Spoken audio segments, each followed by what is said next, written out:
Artistically, I would say that I'm a very political artist. I'm inspired by world events and what's going on around me, and I like to use my art to empower disadvantaged groups.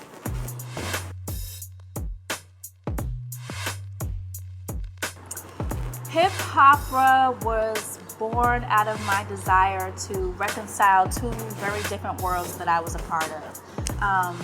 And it's something I think many of people of color struggle with, trying to figure out how do I make it in this world while not compromising myself. I grew up singing opera and being told that I need to be an opera singer because there weren't a lot of people that looked like me in opera, but I didn't want to give up the R&B background that kind of helped me become who I am today. So I decided I'm just going to get rid of all the limitations and marry those worlds, and that's essentially what hip-hopera is all about. Removing the boundaries, embracing all aspects of what you have to offer so you can fully reach your potential. Oh, this album has so many different elements. It's mainly inspired by the Black diaspora, so reggae, hip-hop, R&B, some jazzy stuff here and there, and then obviously because of my classical background it has some operatic elements as well. But I think that's what really differentiates my sound. I've been told a lot of times that you're supposed to pick one sound and stick with it, but I don't care about the rules. I break the rules. Yeah. So I was listening to this song so many different times, and as I kept listening to it, I saw images of what I would want to be in the video, and it just kind of came to me. And I saw all these very different images of this casual image where you're just in your neighborhood, and then a more upscale image, and I think those things really kind of represent all the different facets of who I am and also people of color. So I thought that would be the perfect representation of what this song is about. I have a lot of artists that I look up to who inspired me to challenge myself, because sometimes when you create political music it can be so serious that it seems preachy.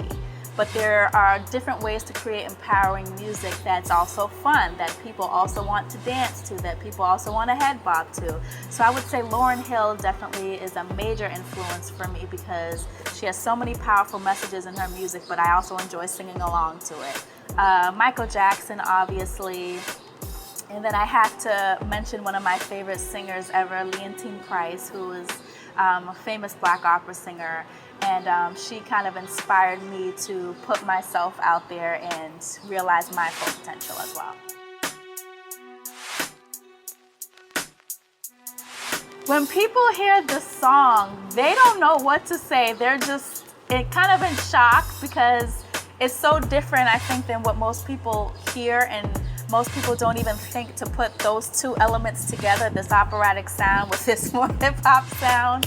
And I think people more than anything are just shocked that it's me because I'm rapping, and most people have not really heard me rap. And the only reason that kind of happened is because I made another song for fun, rapping, and one of my friends kind of pushed me out there, and she was like, you gotta try this again, you gotta do this. And I'm so glad that I did. So I'm pretty much a perfectionist with everything. So as soon as I found out I was gonna have the opportunity to do the video, I was Googling all types of images of things that I wanted, and I was sharing them with a great friend of mine, Rion Johnson.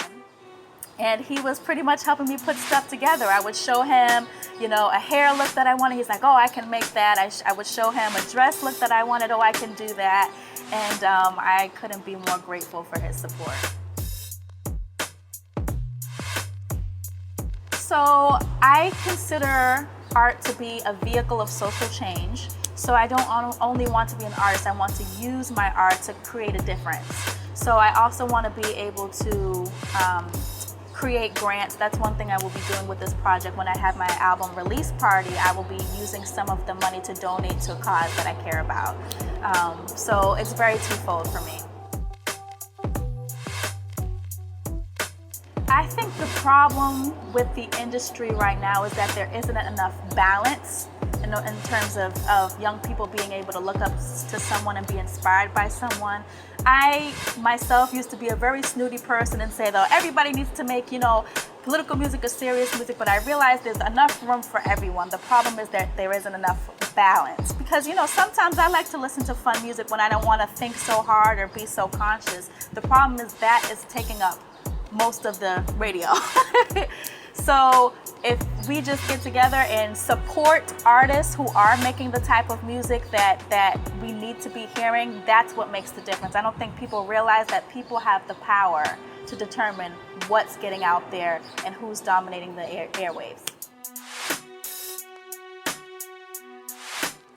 I would say when someone gives you a box or places a limitation on you, you have to know yourself well enough to know that it's not for you, and embrace who you are completely, because as long as you put yourself into a box, you'll never reach your full potential.